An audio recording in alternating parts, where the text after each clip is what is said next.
গণিত সাবজেক্টটি আসলে অধিকাংশ শিক্ষার্থীর কাছেই কঠিন মনে হয়।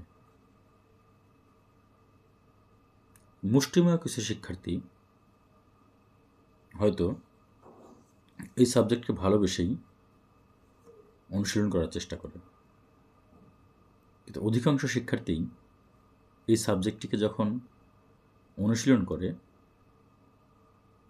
মানে ভিতর থেকে ভালো লাগা নিয়ে কখনো করে না। ওই যে ভয় কাজ করে, পারবো কি পারবো না, কোনো একটি ম্যাথমেটিক্যাল টার্ম সামনে আসলেই মানে সবার মধ্যেই না জিনিসটা কাজ করে যে হবে না, কিভাবে করব, হবে কি হবে না, এই যে এক ধরনের হীনমন্যতা, এক ধরনের নেগেটিভিটি, এই বিষয়টি আসলে আরও নেগেটিভ করে দেয়।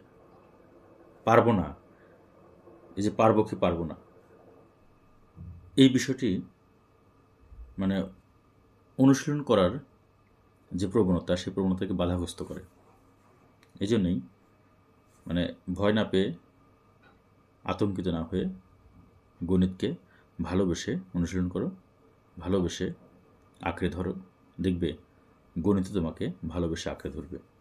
তখন তোমার কাছে গণিতটি সবচেয়ে ভালো সাবজেক্ট, পছন্দের সাবজেক্ট এবং খুবই চমকপ্রদ সাবজেক্ট হিসেবে তোমার কাছে ধরা দেবে। 100% গ্যারান্টি।